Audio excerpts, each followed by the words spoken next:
የጨዋታ ማሟሻ ማሟሻ ከወዲህም ከወዲያም ለመንገርም ለመዘከርም ማሟሻ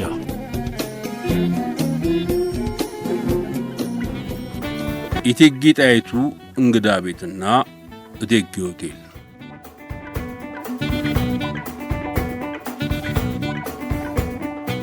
በአዲስ አበባ የእንጦጦ ማርያም ቤተክርስቲያን ተሰርታ በምትመረቅበት ጊዜ በመላ ኢትዮጵያ ያሉ መኳንንት ለምረቃው ተጠርተው ነበር። ለተጠራው እንግዳ ማሳረፊያ እንጦጦ አይበቃ ስለነበር እቴጌ ጣይቱ ከእንጦጦ ተራራ ስር ያለው ሕዝብ ሁሉ ለሚጠራው እንግዳ መጠለያ ቤት እንዲሰጥ ሕዝቡን ለመኑ። እንግዳ ለሚያሳድር ሁሉ ሽሮ፣ በርበሬና ቅቤ፣ ዱቄትና ስጋ ከቤተ መንግስቱ እየወሰደ እንግዶቹን እንዲያስተናግድ አዘዙ። በዚህ አይነት የእንጦጦ ቤተክርስቲያን ምረቃ ተፈጸመ። የእቴጌ ጣይቱ እንግዳ ቤት አዲስ አበባ የአገሪቱ ዋና ከተማ ስትደረግ ብዙዎች ከተለያዩ ቦታዎች የተለያዩ አገልግሎቶች የሚመጡ ሰዎች ማረፊያ እንደሚያስፈልጋቸው እቴጌይቱ ተረዱ። ከቤተ መንግስታቸው አጠገብ ገብርኤል ቤተክርስቲያን ማዶ ካለ ስፍራ ላይ እንግዳ ቤት የተባለ ባለ ብዙ ክፍል ቤት አሰሩ። የመጣው ባለ ጉዳይ ሁሉ ይስተናግድበት ነበር። በእንግዳ ቤት ለመቆየት የሚያስችል ፈቃድ ያለው መንገደኛ ባለ ጉዳይ ሲመጣ የቤቱ አጋፋሪዎች ተቀብለው ማረፊያ ይሰጡታል። ራቱና ምሳውን የቤተ መንግስቱ ሰራተኞች እንጀራውን፣ ጠላውን፣ ጠጁን፣ ስጋውን ከቤተ መንግስት እየወሰዱለት ይመገባል። በዚህም መስተንግዶ በእንግዳ ቤት ለሳምንት መቆየት ይቻላል። ጉዳዩ ያላለቀ በአዲስ አበባ የሚከርም መንገደኛ ከነዚህ ቀናት በኋላ ቤቱን ለሌላ ይለቃል። ጉዳዩ እስኪያልቅለት ድረስ ወደ ዘመድ ለመሄድ ይገደዳል። ከዚህ በኋላ ነው በ1907 ዓ.ም በኢትዮጵያ የመጀመሪያውን ሆቴል በራሳቸው ገንዘብ ያሳነጹት ይባላል። ጋሽ ጳውሎስ ኞኞ ደግሞ እንዲህ ይላል። ሚኒሊክ እያሉ ወሬ ያጠያይቁ ጀመር። በፈረንጅ ሀገር ሆቴል የሚባል ቤት ስላለ ማንኛውም እንግዳ ገንዘቡን እየከፈለ ያርፍበታል፣ ምግቡንም ይበላበታል አሏቸው። በዚህ መሰረት ስራው እንዲጀመር አዘው ሕንጻው ተሰርቶ ሆቴል ቤቱ በ1898 ዓ.ም በነሐሴ ወር ስራውን ጀመረ።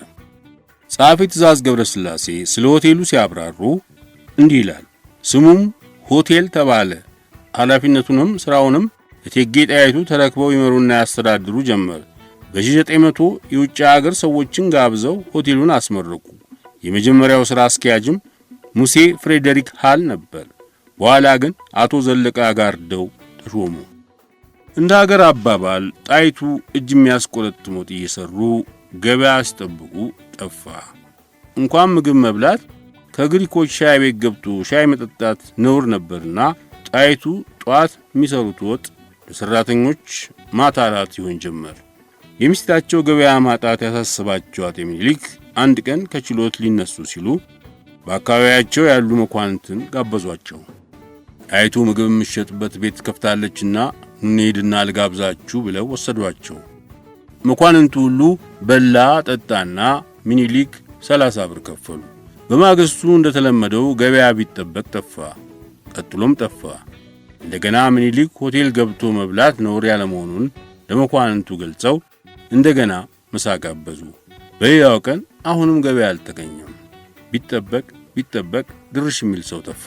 በሌላ ቀን ደግሞ አጤ ምኒልክ ከችሎት ሊነሱ ሲሉ በዙሪያቸው ላሉ መኳንንት ሰማችሁ ወዳጆቼ፣ በፈረንጅ ሀገር አንድ ቀን አንድ ሰው የጋበዘ እንደሆነ ያ የተጋበዘ ሰው በሌላ ቀን ደግሞ ብድሩን ይከፍላል።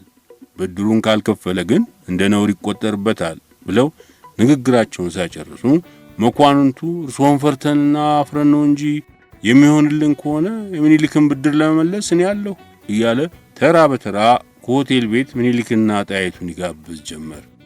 ገበያ እየደራ ሄደ። ምሳችንን እቴጌ ሆቴል ሄደን እንብላ የሚለው ስለበዛም ስሙን እቴጌ ሆቴል ተባለ። ዛሬ በታላላቅና ሌሎችም ሆቴል ቤቶች ጋሻና ጦር እየተሰቀለ እናያለን። እንዲህ አይነቱ አደራረግ የተጀመረው በምኒልክ ነው። እነሆ ምሳሌ ይድረስ ከደጃዝማች ስዩም የላከው የዝሆን ጥርስ አልጋና ተንቤን የተሰራ ጋሻ ደረሰልኝ። ጋሻው ግን ለግራኝ ተብሎ ተሰርቶ እንደሆነ ነው እንጂ ሌላ ሰው ይዟል ተብሎ አልተሰራም። ነገር ግን ለሆቴል ቤት ለላንቲካ እንዲሆን አደረግኩት። መጋቢት 3 ቀን 1900 ዓመተ ምህረት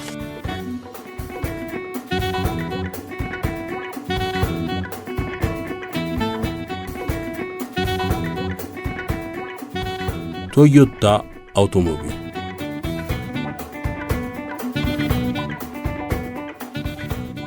የአውቶሞቢልና አውቶ ነክ ምርቶች የሚያመርት ፋብሪካ የሆነው ቶዮታ ሞተርስ ኮርፖሬሽን በ2010 የተጠና ስታቲስቲክስ እንደሚያመለክተው በዓለም ትልቁና መሪ የአውቶሞቢል አምራች ነው። የ2010 ጥናት እንደሚያመለክተው በዚያን ዓመት በምርት ከዓለም አንደኛ ነበር። አሁንም ቢሆን ቶዮታ በዓለም ካሉ 9 ከፍተኛ የአውቶሞቢል አምራች ኩባንያዎች አንዱ ነው። ይህንን ትልቅ ኩባንያ ቶዮታ ሞተርስ ኮርፖሬሽንን ያቋቋሙት ኪቺሮ ቶዮዳ ሲሆኑ ከአባታቸው ኩባንያ ቶዮዳ ኢንዱስትሪስ እንደ ቅጥያ ድርጅት አድርገው ነበር የመሠረቱት በ1937 ዓ.ም በአውሮፓ ዘመን አቆጣጠር። ታሪኩ እንዲህ ነው። እንደ አውሮፓ አቆጣጠር በ1867 ዓ.ም የተወለዱት ጃፓናዊው አቶ ሳኪቺ ቶዮዳ በ1924 ቶዮታ ሞዴል ጂ የሚባል አውቶማቲክ የስፌት መሳሪያ ይፈጥራሉ። በ1929 የዚህን የፈጠራቸውን ፓተንት ለብሪቲሽ ካምፓኒ ይሸጣሉ። በ1930 ልጃቸው ኪቺሮ ቶዮዳ በአነስተኛ የጋዞሊን ኢንጂን ላይ ምርምር ማድረግ ይጀምራሉ። በ1933 ቶዮዳ አውቶሞቲክ ሉም ወርክስ ሊሚትድ በተሰኘው የአባትየው ኩባንያ ውስጥ የአውቶሞቢል ዲፓርትመንት ይመሠረታል። ይህ ዲፓርትመንት በ1937 ዓ.ም ኦገስት 18 ቀን ቶዮታ ሞተርስ ተብሎ ራሱን ችሎ ይመሠረታል። ዛሬ ቶዮታ ግሩፕስ በሚል መጠሪያ ስር ከ550 በላይ እህት ኩባንያዎች አሉ። ሌክሰስ፣ ዳይሃትሱ ሞተር ካምፓኒ፣ ሂኖ ሞተርስ፣ ዴንሶ፣ ቶዮታ ኢንዱስትሪስ፣ ፉጂ፣ ሄቪ ኢንዱስትሪስ እና ሌሎችም። ቶዮታ ፋይናንሻል ሰርቪስ የሚባለውን ጨምሮ የአውቶሞቲቭ ያልሆኑ ኩባንያዎችም አሉበት። ይህ ቶዮታ ግሩፕስ። የቶዮታ ዋና መስሪያ ቤት በጃፓን ቶዮታ ከተማ ውስጥ ይገኛል። ቶዮታ ሮቦት የሚያመርቱን ኩባንያ አለው። ለማንኛውም ጃፓናዊው አቶ ኪቺሮ ቶዮዳ ቶዮታ ሞተርስ ኩባንያን ከመሠረቱ 89 ዓመት ሆናቸው።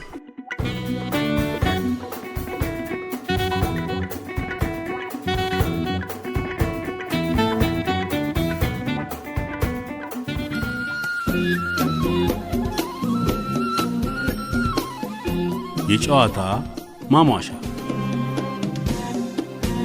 ማሟሻ ከወዲህም ከወዲያ ለመንገርም ለመዘከርም ማሟሻ